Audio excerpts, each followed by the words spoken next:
Consider the cat. Cute, cuddly, knives at the end of their paws. Cats are usually stereotyped as being wholly disinterested in humanity unless it has something to do with food. But there are plenty of pop culture cats who give felines a good name. That said, it feels like we haven't had too many cats featured in gaming. Stray, from first-time developers BlueTwelve Studios, aims to change that. But gorgeous graphics and interesting world building can only take you so far when it comes to making a game that is worthy of completion. Hey everyone, and welcome back to an all-new episode of The Completionist, where we don't just beat the games, we complete them. Welcome back to Game of the Year month / brand new games released at the very end of the year month, where we're playing all the games nominated for Game of the Year that I can get my hands on in a timely manner, as well as stuff that's coming out at the very end of the year. It's basically a new month. New month. Moving forward, we are going to be doing Stray today. Now, I know a lot of you folks at home are wondering, hey, where's Ragnarok? Ragnarok is next week. It's an hour plus. It's gonna be huge. Come back then. But for now, we're talking about Stray. Stray is an indie title that no one really expected. It showed up and has really made cat owners super happy. I am not a cat guy. I am a dog guy.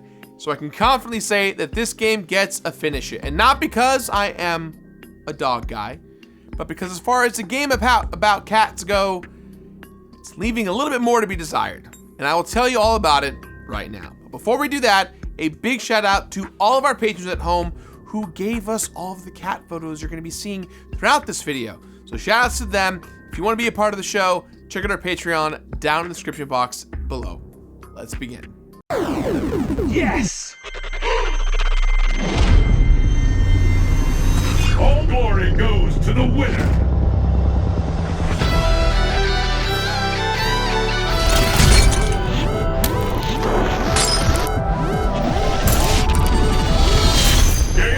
Over. Wake up! Last one standing wins.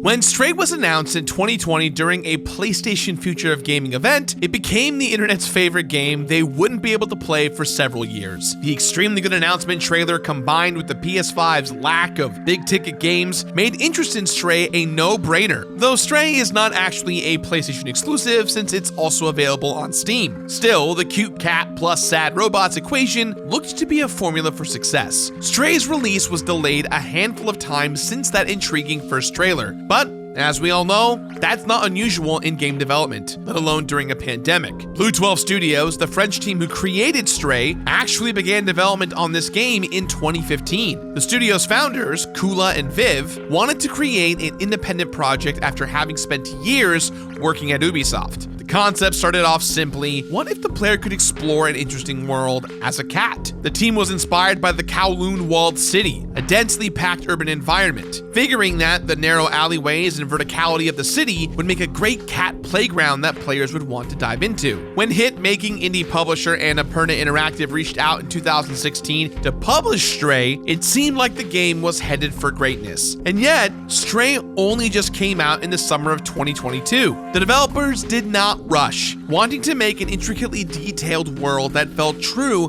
to its protagonist. From a game design approach, it's a great question. What would this world look like through the eyes of a cat? The game opens up on 4 extremely adorable cats chilling out as the rain pours down in a decrepit world. Things are weirdly quiet. There are no humans around, but it looks like a world where nature is taking over man-made structures. But the quiet does not last long, as a rusty pipe breaks when our kitty jumps on it, plummeting them into the depths and separating them from their pack. It's probably the most intense opening for a game this year, and this is coming from the guy who's been awaiting the Thor/Kratos showdown since 2018. Eventually, our cat-tagonist limps their way into a city and transfers an AI consciousness into a little drone named B12 by stepping all over a keyboard. B12 and this cat buddy team up, and the two make their way through this closed-off city. It's a fascinating place, populated by thoughtful robot companions and hostile tic-tac-like creatures called Zerks. The cat is trying to make it back to the surface world outside, and B12 is along for the ride as they try to regain their lost memories. Stray is essentially a third-person perspective, or rather a third cat perspective adventure game, with some light action and platforming elements. It is divided into several chapters, each one focusing on a new part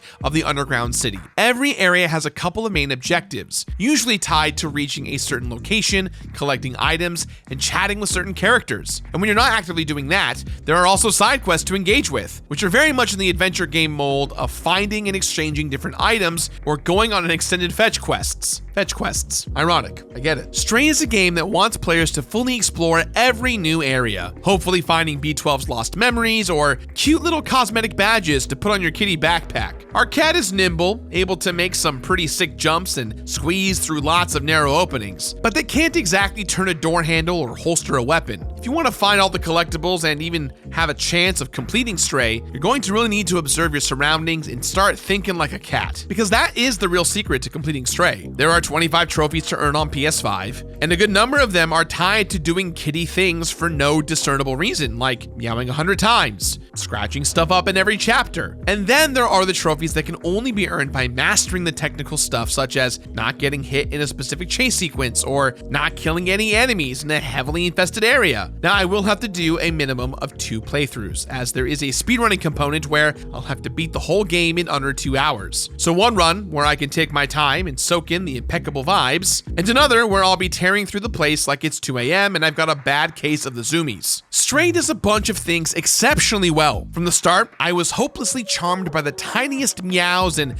fastidious grooming. The way that Stray slowly unfolds its mysteries is a delight. And when I entered the first real location, I was floored by the genuine liveliness I encountered. Who would have thought a bunch of depressed robots would feel so real? Which makes it all the harder to come to grips with the fact that completing Stray left me feeling a little cold. Strip away the cattiness of it all, and Stray has some problems that make the completion process feel more forced than a hacked up hairball.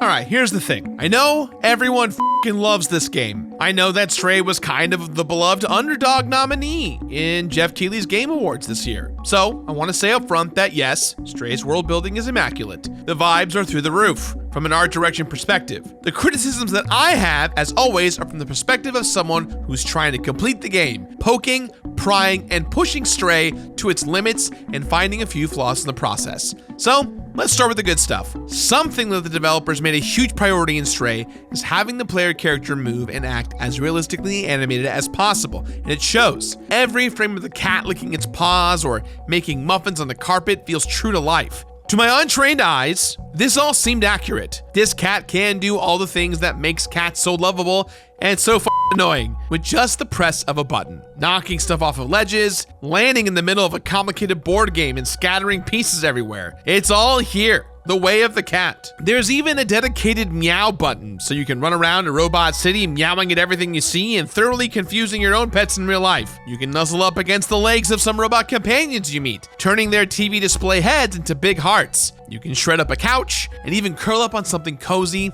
and fall asleep. This is low-key one of my favorite features of Stray. At certain points during your explorations, you'll find quiet spots where you'll be given the option to sit and sleep. Think about climbing up to a vantage point in an Assassin's Creed game, only much cozier. I loved doing this in Stray. When you make the choice to have a nap, the camera slowly zooms out until the cat is just a speck. The music just hits right, and I was able to appreciate the highly detailed environments that much more. There's even a trophy tied to letting the cat sleep for at least an hour, which basically meant turning a location from Stray into a screensaver for a long time. It's a great way to get players to really look at what the devs created, even if it essentially drained my DualSense controller's battery so much that I had to leave it plugged in during that whole hour. But if the cat's asleep and you didn't have to touch the controller, what was draining the battery, you ask? Well, in an adorable twist of technological mastery, the DualSense purrs at you for the duration of your cat nap. There's the slightest bit of rumble and the softest little sound. It's very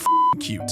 In fact, I'd say the DualSense integration for Stray is some of the best use of the controller I've seen so far. There's haptic feedback all over the place, and I actually liked hearing the meows come from the speaker in the controller. Anytime I had the cat claw something to shreds, the triggers activate to become more resistant. These are small features, yes, but I found them really cool. My drone companion BlueTwelve constantly beeps and chirps too, and those sounds also come out of the DualSense speakers. Now the player can't always turn these features off, and if you're playing on the PS4 or Steam, you won't be experiencing them in quite the same way that I did. Not that Stray really needs it, but the tech performance on PS5 is through the roof. This game runs at a rock-solid 60 FPS, with load times being negligible. The puddles and neon lighting look insane, and the movement from the various robots and Zerks looks incredible all the way around. I wish I had more words for how lived in this world feels, but trust me when I say that I found Stray extremely impressive from a visual perspective at almost any given moment. I also love that you can solve puzzles in this game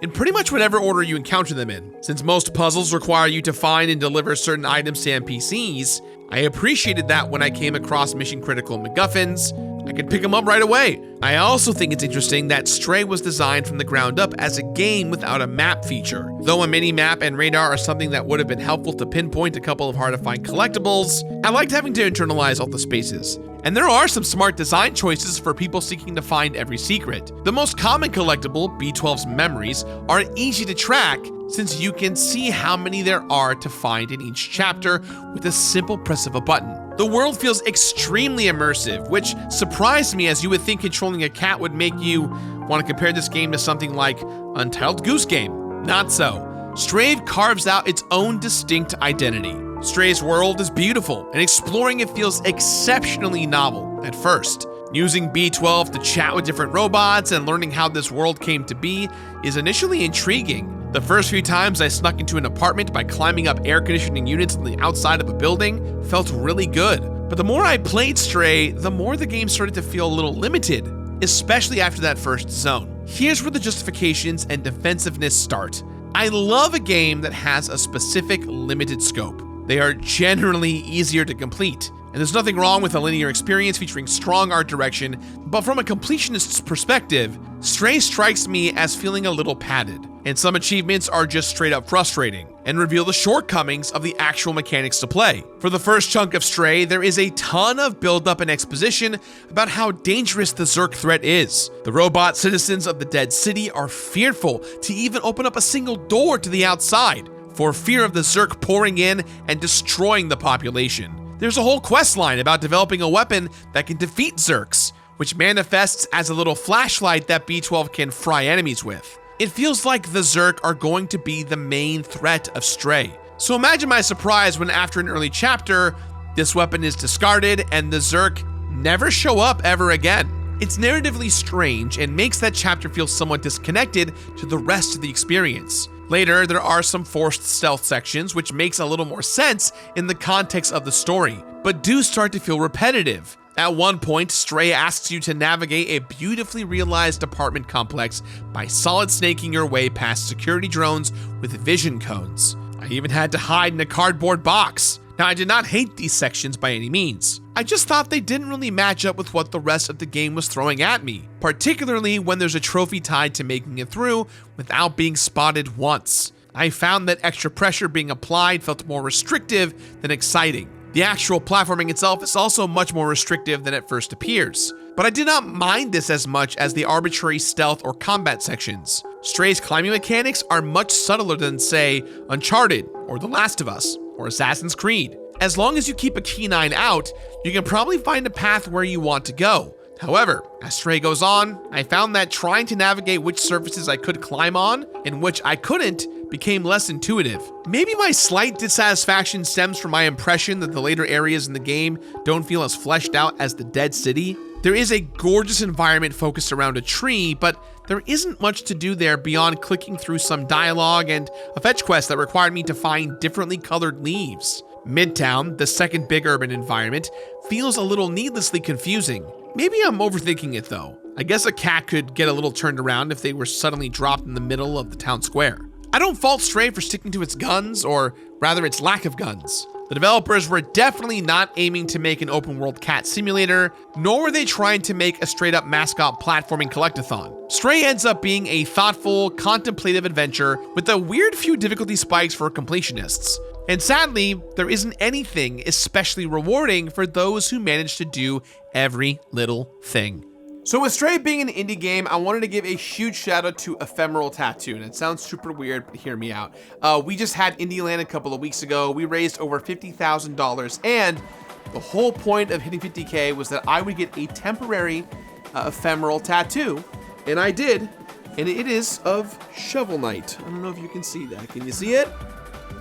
Nice and clean. Now, I've never gotten a tattoo before. I was very scared, but I wasn't the only one. Elspeth Eastman, who is an awesome voice actress, Twitch streamer, she got her character from Cadence, who you might recognize from Crypt of the Necrodancer, Cadence of Hyrule. She got one too, and it's all thanks to Ephemeral Tattoo, who came out to Indieland, and we want to give them a big shout out. They have several locations all across the US. So Ephemeral Tattoo's whole deal is that these tattoos are not permanent, they are forever. However, they are real tattoos used with different inks that allow it to be not as absorbent as you would normally would in a tattoo. So a tattoo is forever, obviously, but in this case, these babies last anywhere from 9 to 15 months, depending on your skin, depending on how you take care of it, depending on different factors. As someone who is deathly afraid of needles, the experience was really, really exciting. Hey, just to be clear, I was not paid to say this. I just wanted to give a special shout out to them, the guys at Ephemeral Tattoo in LA, because they were so great. It was awesome to work with them. I do it again. This was a fun experience, especially as someone who does not like tattoos. It was a great, great time. So if you live in those cities, I recommend them. Try them out. Thank you. Back to the show.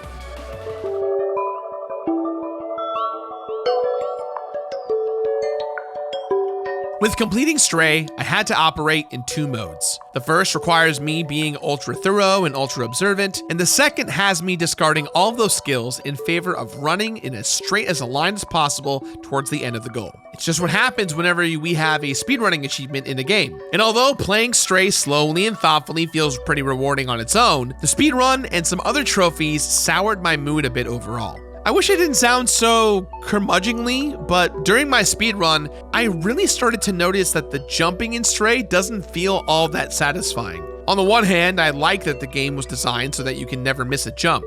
On the other hand, I never felt all that skilled when I managed to zip through an area quickly. This particular trophy just becomes about memorizing routes rather than mastering any cool techniques. I don't think Stray needed a speedrunning trophy, to be honest, and if anything, its existence diminishes the best parts about the game. There are only a couple unlockable cosmetic bonuses in Stray. There are 6 badges that can be earned by doing certain side quests, which then appear on the cat's vest. And finding every memory in all 12 chapters earns you not just the expected trophy, but also changes the color of our cat hero's vest into a rainbow skin that looks like when the back of a CD catches the sunlight, you know, when you're like raising it into the sun and you kind of get that ray. Part of me wishes there were a few more vests or options for player expression, but I'll take what's on the offer here. Though, one weird thing about unlocking this alternate skin, you only have it for a couple of minutes of playtime. This unlockable bonus does not transfer over to a new save file. I guess I could go back to earlier chapters in the same save file to enjoy this bonus, but as it stands, it feels really strange to find the final memory really late into the game, only to then have this bonus for a brief moment of time. One thing that did surprise me in my 10-hour journey of completion is that there is only one ending to the game. I expected there to be an additional scene or something to be viewed after taking the time to find every memory or help out every robot, but that's not the case here. There is one outcome to the story, which you either find very satisfying or extremely frustrating, depending on how much closure you desire for our furry friend. Stray is a great example of a game that slightly overstays its welcome. The aesthetic, the world, the gameplay, everything about it is fun and unique, and I highly recommend it. However, as a completionist, this game tends to overstay its welcome just a little bit too long. So, with that in mind, guys, I give this game my completionist rating of finish it. Finish it!